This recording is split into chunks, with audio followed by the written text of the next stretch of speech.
Satyabhama Institute of Science and Technology, Chennai. Satyabhama Institute of Science and Technology, Chennai. நெல்லை பாஜக வேட்பாளர் நயினார் நாகேந்திரனுக்கு சொந்தமான 4 கோடி ரூபாய் பணம் பறிமுதல் செய்யப்பட்ட வழக்கின் ஆவணங்களை சிபிசிஐயிடம் தாம்பரம் காவல்துறையினர் ஒப்படைத்துள்ளனர். இது தொடர்பாக கூடுதல் விவரங்களை செய்தியாளர் பார்வையில் வழங்க இருக்கிறார் நமது செய்தியாளர் அன்பரசன். இதுவரைக்கும் இந்த வழக்குல என்னென்ன மாதிரியான விஷயங்கள் எல்லாம் நடந்திருக்கு? இப்ப சிபிசிஐடி கிட்ட இந்த ஆவணங்கள் ஒப்படைக்கப்பட்டிருக்கு. இதுக்கு அடுத்ததா இந்த வழக்கோட போக்கு அப்படிங்கிறது எவ்வாறு இருக்கும்?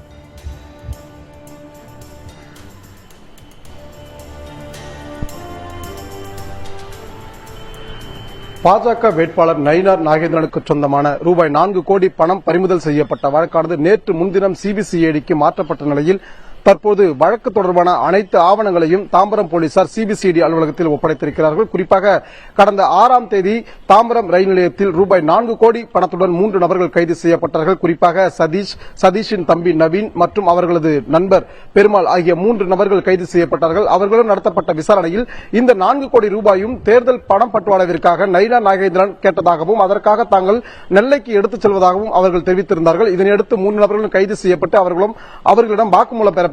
மேலும் இந்த பணமானது நயினார் நாகேந்திரனின் உறவினர் முருகன், அதாவது சாலிகிராமத்தைச் சேர்ந்த முருகன் என்பவரால் கொண்டு வரப்பட்டது என்பதும் தெரியவந்தது. இதனையடுத்து நயினார் நாகேந்திரனின் உறவினர் முருகனின் நண்பர்கள் ஜெய்சங்கர், ஆசி தம்பி ஆகிய 3 நபர்கள் வீடுகளிலும் அதிரடி சோதனை நடத்தப்பட்டது. அது மட்டுமல்லாமல் கீழ்ப்பக்கத்தில் அமைந்திருக்கக்கூடிய நயினார் நாகேந்திரனுக்கு சொந்தமான ப்ளூ டைமண்ட் ஹோட்டலிலும் அதிரடி சோதனை நடத்தப்பட்டது.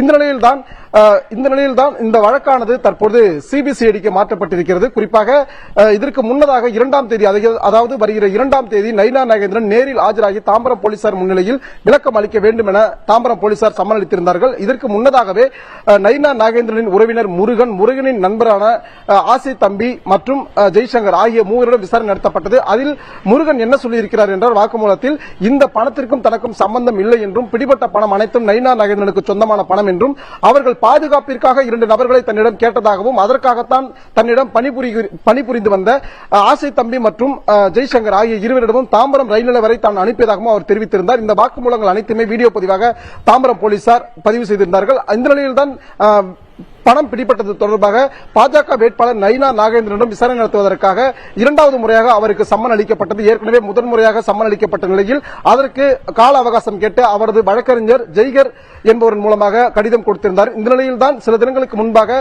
சென்னை தீநகரில் இருக்கக்கூடிய கமலாலயத்தில் வைத்து தாம்பரம் போலீசார் மீண்டும் 2வது முறையாக சம்மன் அளித்திருந்தார்கள். குறிப்பாக 2வது முறையாக சம்மன் அளிக்கப்பட்ட போது நயினார் நாகேந்திரன் மற்றும் அவரது உதவியாளர் மணிகண்டன் ஆகிய இருவருக்கும் மே 2ஆம் தேதி நேரில் ஆஜராகி விளக்கம் அளிக்குமாறு, அதாவது இந்த பிடிபட்ட பணம் தொடர்பாக விளக்கம் அளிக்குமாறு சம்மன் அளித்திருந்தார்கள்.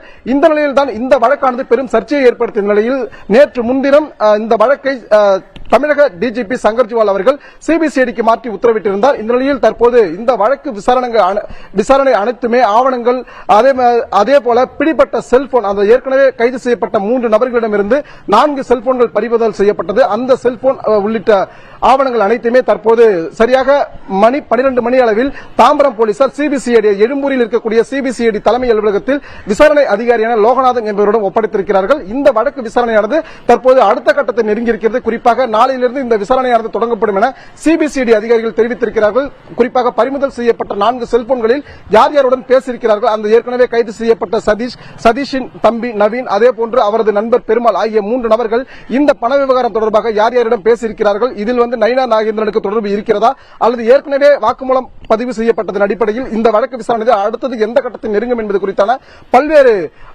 பல்வேறு தகவல்கள் இனி நடக்கவிருக்கும் அந்த விசாரணையில் தான் தெரிய வரும். இந்த விசாரணை நாளை தொடங்கவிருக்கிறது. இதற்காக இந்த சம்பவமானது தற்போது ஒரு அடுத்த கட்ட பரபரப்பை நோக்கி காத்துக் கொண்டிருக்கிறது.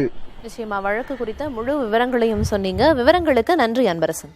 Satyabhama Institute of Science and Technology, Chennai. Satyabhama Institute of Science and Technology, Chennai.